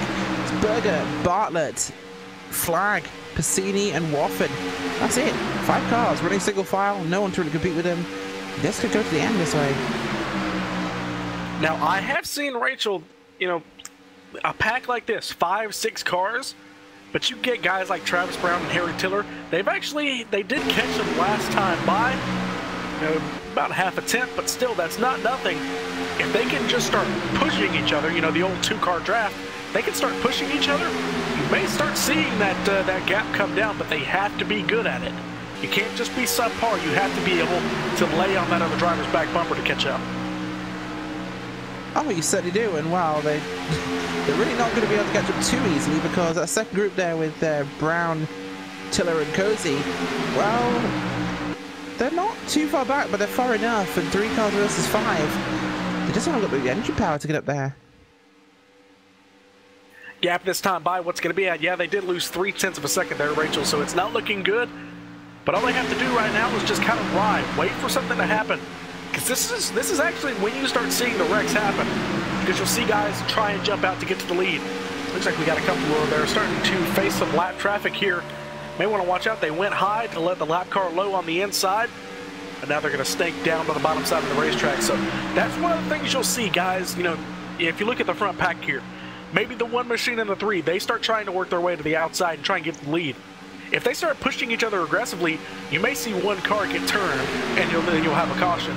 So this is kind of when the aggressive part of the race really starts to show its hand. Yeah, it really does, and wow, we'll have to see if they can improve on this, but we're in a very, very, very procedural phase of this race. And more so than perhaps we've seen in other ones where you do sometimes get packs catching each other in single file running after a green flag stop, but this field is so broken up and in so many small little groups that I think this could stay this way for a long time. But again, one small accident somewhere will shift this entirely around. Of course, this does bring us just past our halfway point, and we will just do a quick rundown on your running order as things are at the moment. Out front, Andrew Berger, Victor Bartlett in second place, Rod Flagg, Chris Bassini, Rodney Warford, Travis Brown, Harry Tiller in 7th place, Michael Cozy Jr., Joshua Schwartz, Robbie Lyons, up there in 10th place. That is great progress for him. Hey, who else? Joshua Schwartz in the number 11th position, Robbie Lyons in 12th, Ricky Wall in 13th, Raymond Evans in 14th. Those guys 13 seconds abreast of the field. Ramon Evans is your final driver, about inside the 22nd bracket, away from your lead pack in 14th. Stephen Parks in 15th, Matthew Albany in 16th, Spencer Freed, Gary Champion, Seth the Merchant, Richard Regan Jr. round out your top 20. Yeah, they do indeed. In 21st, Alexander Russell, Corey Henry is 1 lap down in 22nd place. Daniel Holloway 1 lap down in the 23rd spot. Rearing out a second in 24th. Mike Field and last car running in 25th. Mark Johnson Jr. and Jason Almonds are out of the race. So Johnson Jr. confirmed now out of this one. Unfortunate for him. Such a good performance, but he is on the front row, of course, for your... No, he's not. You thought he was on the front row for the 500, but he's not, in fact. I think he's starting 3rd. But we do, of course, have the 2 rods up there, and they're both running in our front group. Rachel, looks like we had a little bit of a shake-up with your lead drivers. It looks like, as I said, the 3 and the 1 tried to make something work on the outside. And then it looks like the lap car kind of pushed the 3 into that hole. Yeah, Bassini. Oh, we've lost Bassini. He's also fallen away of Johnson Jr. His ISP decided he didn't want him to win this race, and well, we have 4 cars left in that top group, and Warford, well, that's one of the big changes with the new draft model, of course, is before, if you were half a second back from a group of drafting cars, bye-bye, you were gone. The bubble was so big that you were done. You weren't going to get back up again. But now, of course, you could suck up really, really well now from almost like 8-9 of a second back. So Rodney Warford catches back up to the front trio really easily, almost to the point where he has momentum to start looking to try and go around, but decides just to sit in line. Now I want to watch Travis Brown here. They've actually caught them by half a second now. That lap car coming in there and then them racing side by side for a little bit, that did cause a little bit of drag toward the back of their little 5-6 car pack. Now Travis Brown, he's got the sniff of draft off of the lap machine in between them. That's Corey Henry in the number 12 machine. But now he's got a sniff of that draft. We may see 3 more drivers come into the picture here. Certainly do, of course, and the picture could definitely open itself up. One accident somewhere, and that closes our entire field into an interesting new format, but about 47 here, and time progressing quite rapidly at this point because no cautions in sight. It's just ticking them over. Looking at the speed right now, another half a second. Travis Brown and the rest of that pack, they're traveling about 2 to 3 miles an hour faster consistently than that front 4-car pack. So Rachel, we're going to have a couple of these guys come up here in the next few seconds. Oh, we certainly are, of course, and that's going to be fantastic to see how this one does play forwards. But I believe actually Pasini just came back into the race, so we might see him rejoin. He's rejoining now. He's just leaving pit road, so Chris Pasini getting back out of track. 2 laps down. A couple of cautions would save him, but I don't think he's going to get the chance for that with how green this thing's looking. So at least he's willing to come back in and try it. As hello to Hugo. Just thought I'd mention that. I know Hugo Louise from Race Spot's watching us, so hi Hugo. As we carry on with the racing, Andrew Berger, Victor Bartlett, Rod Flag, Rodney Wofford, that front 4, followed by Brown, Tiller, and Cozy Jr. The gap is about 1.6 seconds. It's not insurmountable, but it's still pretty big. Yeah, always nice to see a little bit of cooperation between the Race Spot people. They don't like ovals, but apparently Hugo likes watching them just a little bit. That is a joke, by the way, so LSRTV, Race Spot, please don't fire me. But now that we've got a 4th car in this pack, because the lap car now, Corey Henry, look at how much time they've gained, Rachel. It was another half a second last time by. Now they're catching a sniff of the draft of that main 4-car pack. This looks like Rod Flag is actually being shuffled there. Now 1.1 seconds the gap here. And if they have the momentum, I mean, Travis Brown might be able to even rocket to the lead if he can keep the momentum up on the high side. Certainly could be, but we'll have to see whether the momentum is in fact going to be with them or not. But actually the gap is coming down pretty dramatically. Yeah, that foursome is making all the difference here, especially when there were 3 cars, and of course Rodney Wolf had to catch back up again. It cost them time, and well, here they come again. They're working their way further forwards, and this could definitely make things interesting. If we get 8 cars in your lead group, that could really bring the fight to this race. They're now inside that draft bubble. They're sniffing. They're no longer sniffing it. They're in the front pack's draft. Now 0.6 of a second between your 4th and 5th. Here they come now. Will Travis Brown maintain on the bottom side, or will he try and jump to the top side of the racetrack? Well, that'd be an interesting option to take. Well, probably a safe one to take. You've got momentum, use it, but at the same time, the 3 cars are going to go up high themselves because they're like, no, we don't want you coming right around us. So let's stay here and keep you guys involved in this thing as Brown looks to try and make his way around. Flag blocks the road. Look, that looks like Rod Flag actually blocked the bottom for that front 3-car pack because he saw that Travis Brown was kind of deciding, trying to make his move. Well, Flag took the bottom and the other cars took the top, so that was actually a very smart move from Rod Flag. It said it was. It's the split block there, controlling the order of your front pack, and we're looking up towards another pit stop here actually fairly soon, because last ones I believe were on about, if I take a quick look at my lap numbers, our last stop was around 35, yeah, 36, so it's going to be probably about, well, 6 laps time we see pit stops again.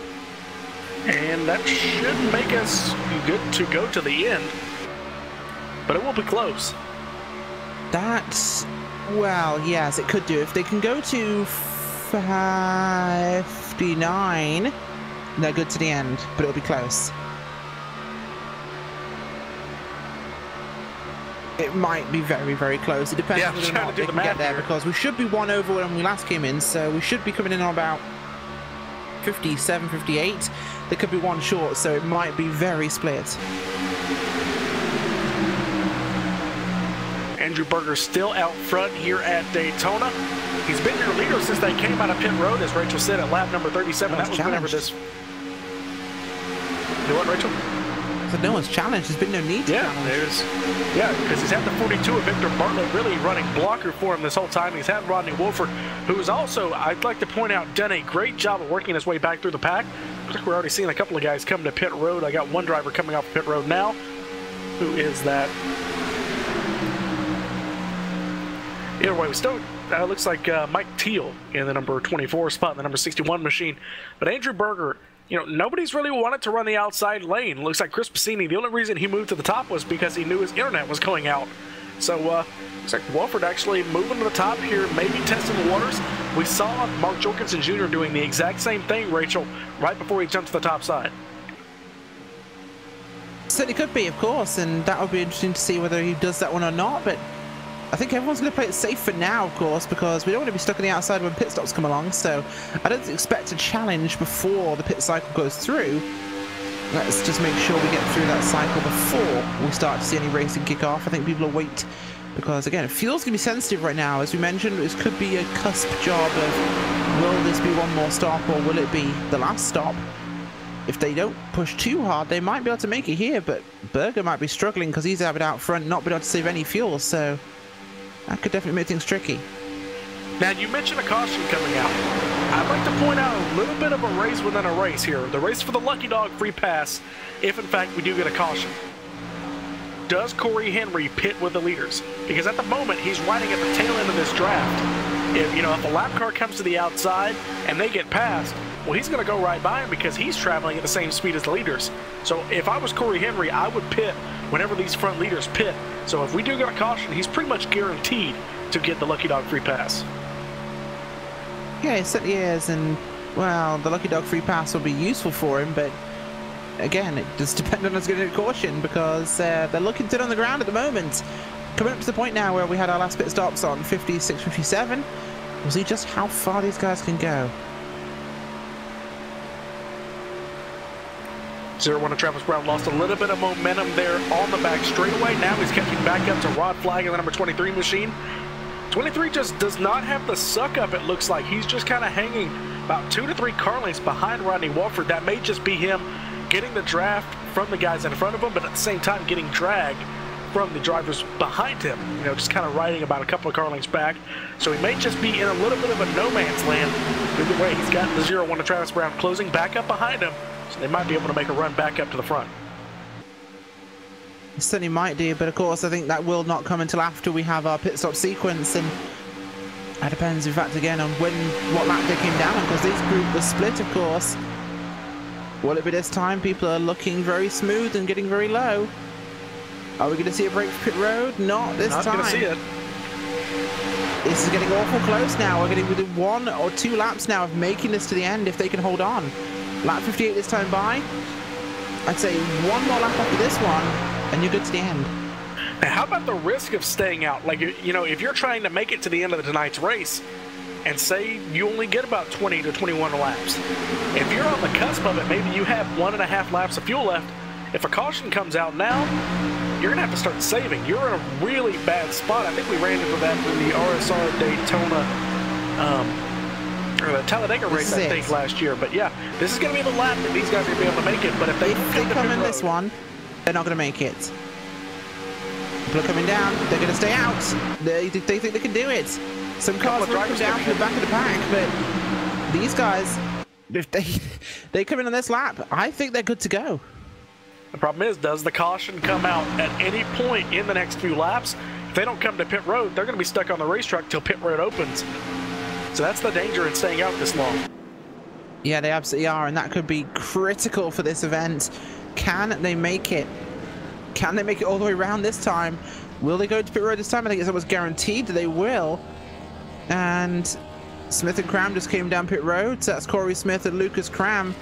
44 and the 10 just came down pit road. Will it be this time? It should be. There goes the 01 already. 69. Front group staying out. Oh, they got more fuel. Interesting. So the second group of that segment there all come in. We've got Brown, Tiller, Cozy, all hitting pit road there, including the lap car of 12 there of Corey Henry. Everyone going to pit road for their service. Does anybody miss their pit stall? Looks like everybody pulled in fine. Yep. The lead 4, though, they are golden to the end of this thing now, as long as they get to pit road this time without a caution, which should happen. We'll be to the end here. Andrew Berger still out front. 42 behind him of Victor Bartlett, Rodney Wolford, and Ron Flatt. Will they come to pit road this time by? 3 showing it. They're all going to come to pit road. Watch your speed. Watch your lockups. 24 coming in hard. He made it. What a They all pit made entry. it just about. What a pit entry for the 24 machine of Andrew Berger to the last possible second. That 24 makes it in with a huge gap, so he should be able to come off with the lead. He does indeed. I'm watching everyone into their pit boxes here. Will they all do it? Nice and simple. Everyone's in good. 23's decided to take a jaunty angle into his pit box, but it'll do for the race. I believe Passini has parked his car and they're all coming off pit road now. Nicely grouped together as 4. Passini stayed in his box to come out with them. He's going to be there to help his teammate, I think. Passini stayed on pit road to come out with his teammate, Rodney Wofford. Rodney waited for him. Interesting factors for the end of this race, that the 3 now has a friendly car on track who's not necessarily in the same race, but the 1 is, I can tell you now, the 1 is going to be there to push the 3 to the win. That is a thing now. Yep, the 1 has no other race but to get his teammate the victory here in the shootout. So 20 laps to go here at Daytona. Green flag pit stops are over. I tell you what, let's take one more commercial break before we get to the final part of tonight's race. Is the shootout for the Super Speedway Cup. Live here from Daytona. I'm Gabriel Wood alongside Rachel Whiteford. This is LSRTV. We'll be right back here from Daytona for the conclusion of tonight's race.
Welcome back to Daytona International Speedway. I'm Gabriel alongside Rachel Whiteford. We're back for the final 15 laps of the shootout to start off the 2018 season, season 16.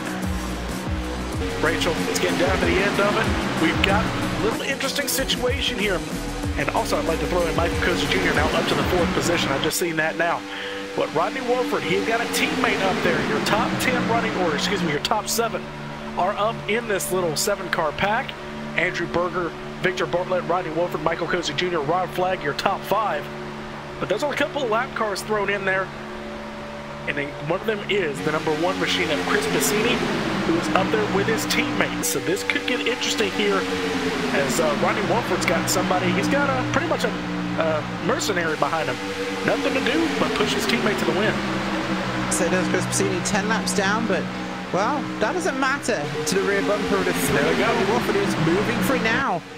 A little early for a final move, but of course, why not? Just go for it, get to the front, stay at the front. I think it's been single file, and Flag and Brown are coming with them as well, as we have a big power move on the outside as the 24 and the 42 just get left in the dust. These guys could stay up top all day longer to stream past those two on the bottom, so we'll see if we get done. Flag goes back down again in for the Brown. Brown drops down, and it's Cozy, Piscini, and Watford up top, but they're losing that momentum here as they come off the backstretch. But there's a lap car low. That could make things interesting. Who decides to last second get way high and out of harm's way? Michael Cozy Jr. along with Travis Brown and the number 69 machine of Harry Tiller, they jump to the top side. Number 9 machine lets them go on the outside. That's going to be Matthew Albany. He's going to be your the one gets the lead. He drops back. Surprised he actually didn't wait for the one machine to get clear. Oh. And now it's going to backfire. Oh, look at the crossover to the bottom. That's going to leave the 42 to the inside, and the 24 now hung out to dry for a little bit. But now he's going to fall back to the number 77 machine of Michael Cozy Jr. All I'm going to say right now, shenanigans. They're all changing positions here, and these shenanigans are no longer cheeky or fun.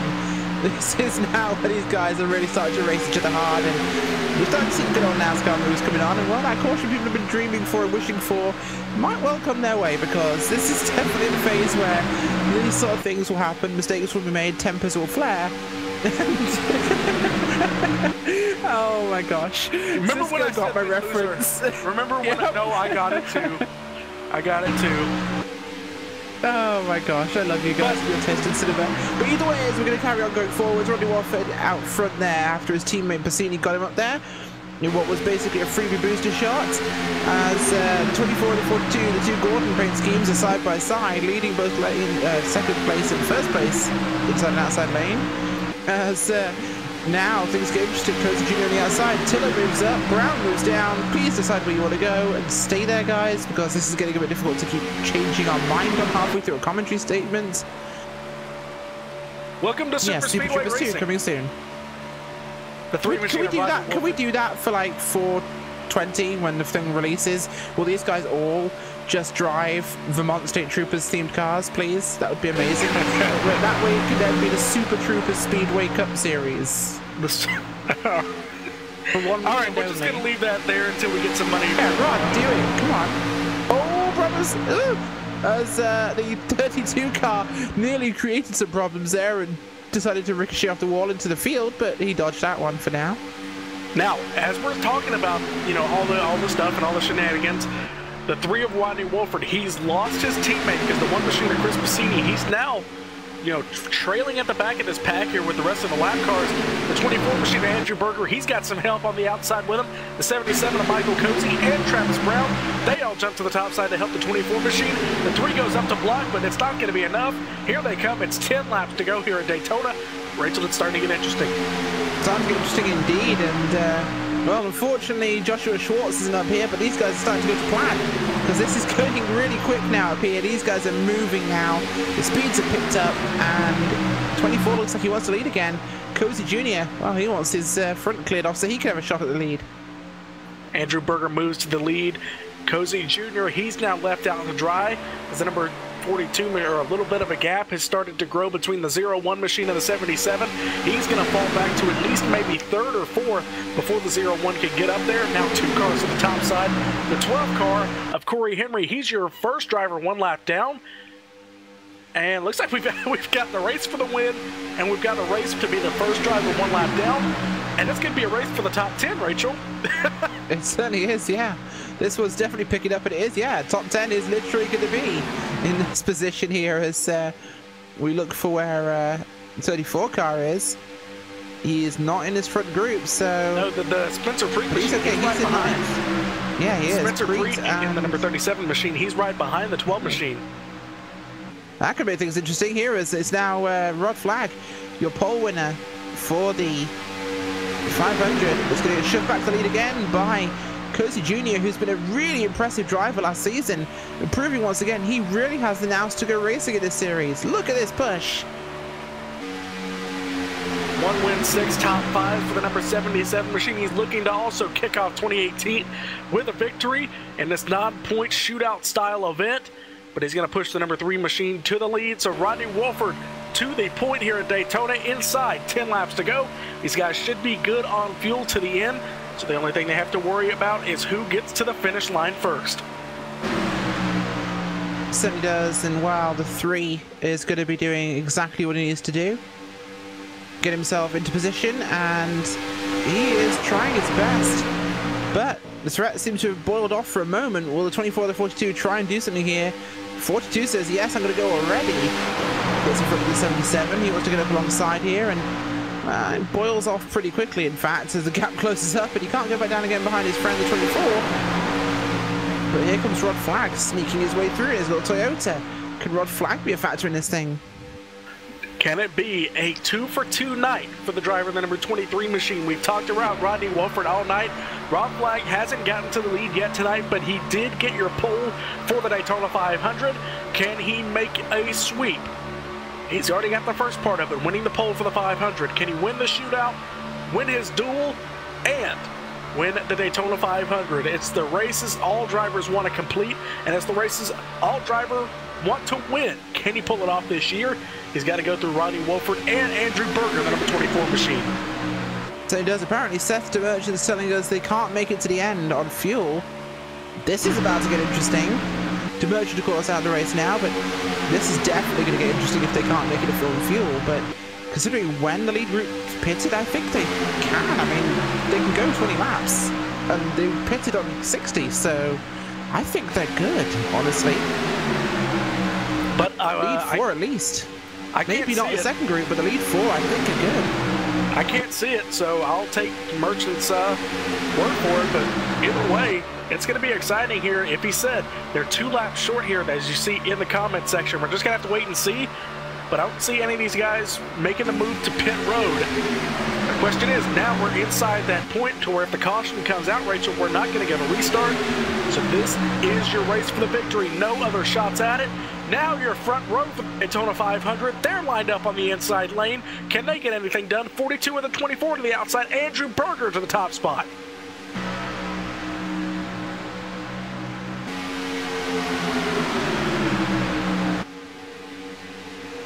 '77 Michael Cozy Jr. to the top side. Now Rodney Wolford jumps to the top as well. He's going to try and get a run. Looks like Rachel having a little bit of issue with her microphone, so we're going to have to get back at that. But 4 laps to go. Rodney Wolford now jumps to the top side. Can he get anything done there on the top? There goes the 24 Andrew Berger. Victor Bartlett still glued on the top, or excuse me, on the back bumper of him. Rod Flag been left down to dry there on the inside lane. So 5 cars lined up on the top, 4 cars lined up on the bottom for the win here at Daytona. Rodney Wolford gets clear. Is he going to wait for the 77 machine? He will. Looks like he's staying on the top side, so he may be waiting. Now he drops down. Coming to the line, it's going to be 3 laps to go. Now the 69 of Harry Tiller drops to the bottom. Now he drops to the top side again. So he's going to have to, I think that's his only choice here. Can he get behind the 77 machine? He looks like he's just trying to feed the outside lane a little bit of draft. But they're starting to single file out here with 3 laps to go. Rodney Wolford, Ben still in the lead. Michael Cozy Jr. now being shuffled to the... Does anybody jump to the top of him? Looks like Spencer Preet, the lap car, he's going to jump to the top. Now Harry Tiller jumps to the top side as well with Victor Bartlett in the number 42 machine. Big check up there. 24 drops to the bottom, or jumps to the bottom, or excuse me, jumps to the top side. They're 3 wide for second in turn number 3. Harry Tiller shot out of a cannon. Goes to the bottom side of the racetrack. Can he get anything done? Michael Cozy Jr. behind him. He now jumps to the middle lane. They're 3 wide for about 5th here. But Victor Bartlett now to the top side. Can he get anything done there? 2 laps to go for the victory here at Daytona.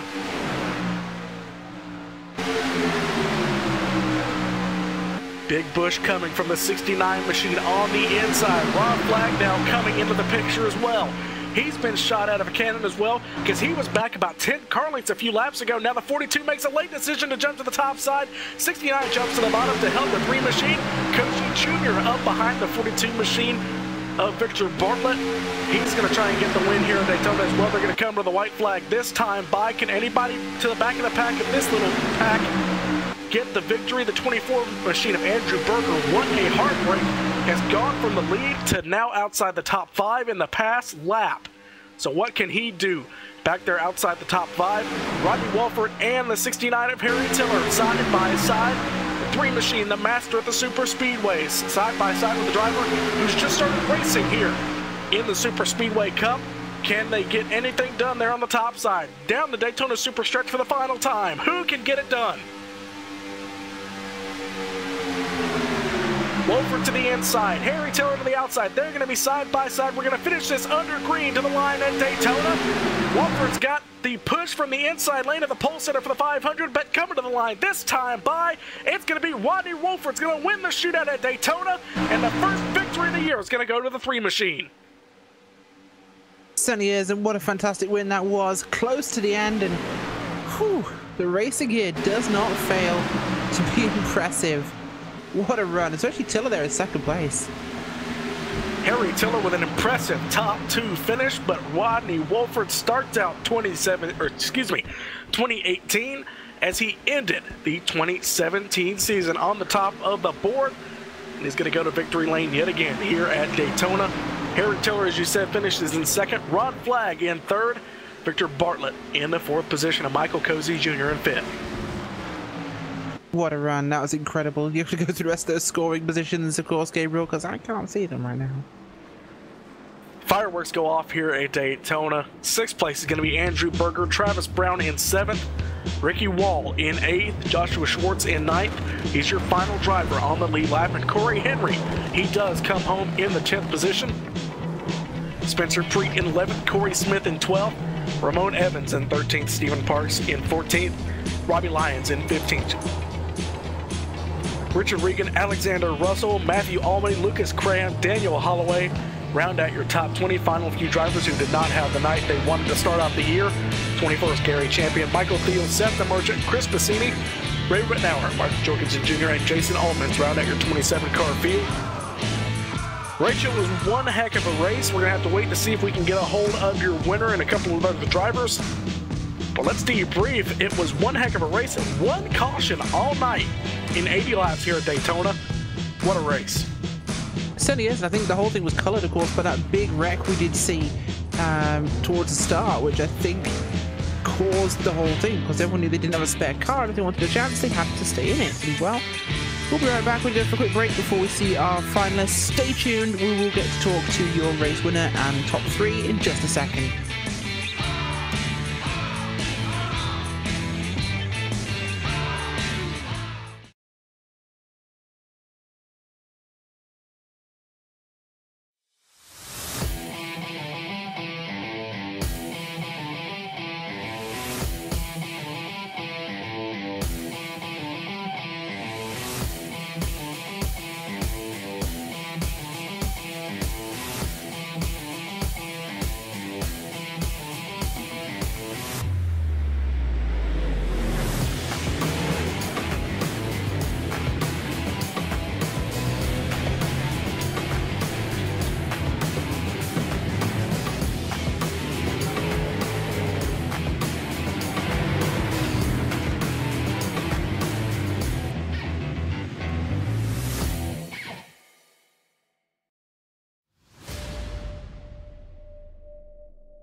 The yellow flag is out. Pit road is now open. Keep your eye on those gauges. We'll give you 4 tyres. 3, 2, 1, now.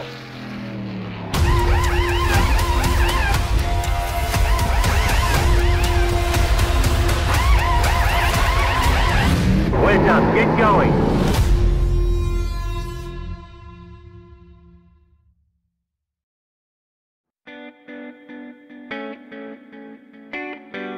Back here live, Daytona International Speedway. The 3 machine starts off 2018 with a bang, as well as the rest of the league for this Super Speedway Cup. He walks away with the victory.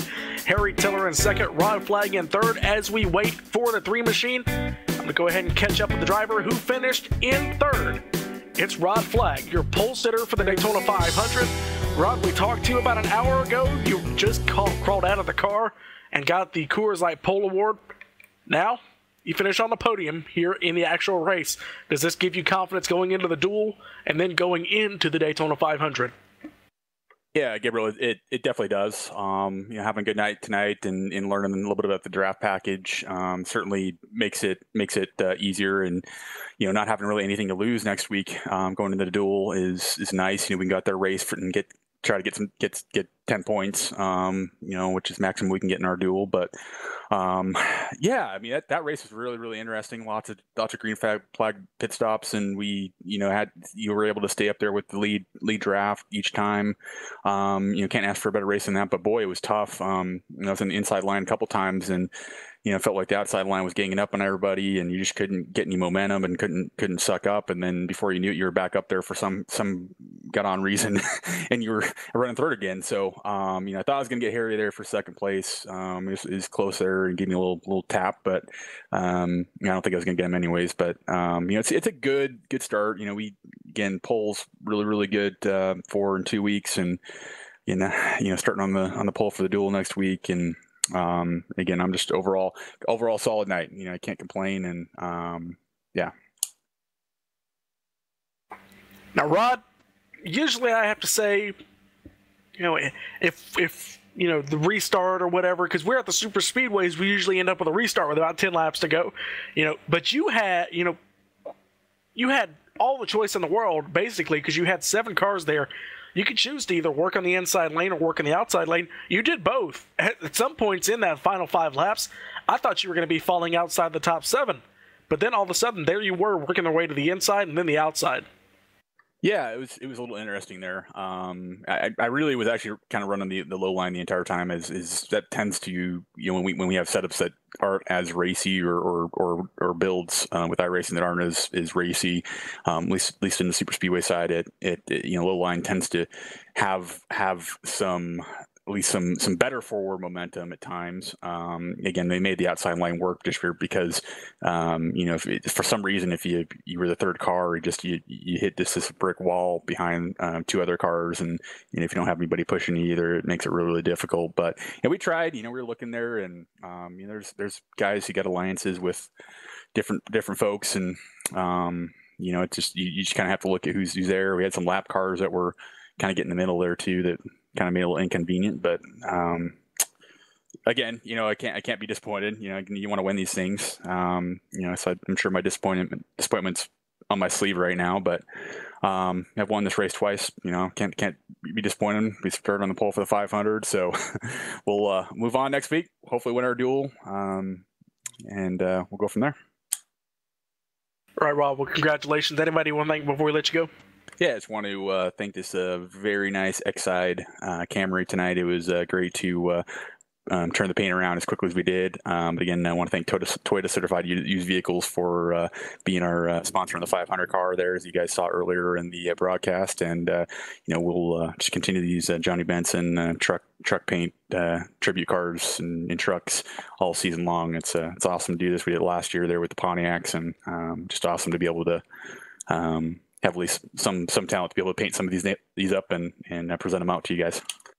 All right, Rod, congratulations. Now I'm going to grab the driver who finished in second, the number 69 machine of Harry Tiller. Congratulations, Rod.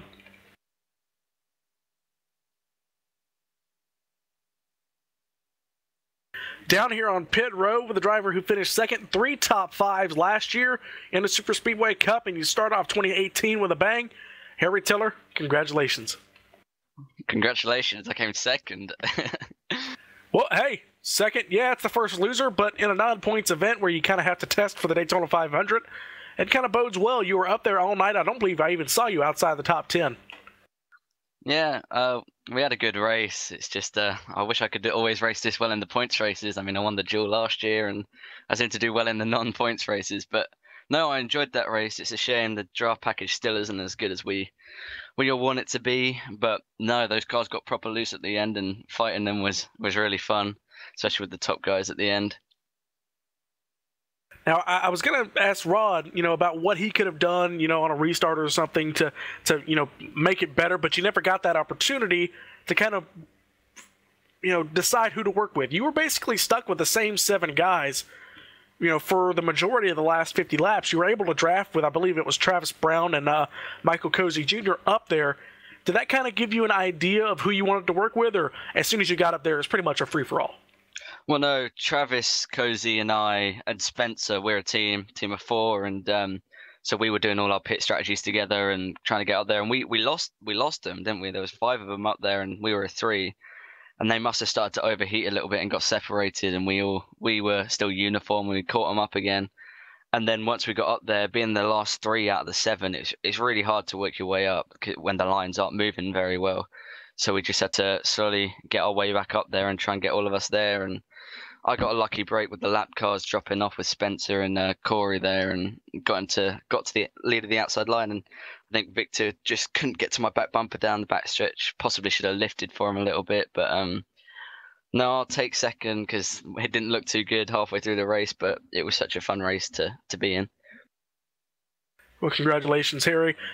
And I got to ask, you qualified inside the top 10 for the Daytona 500. Do you think you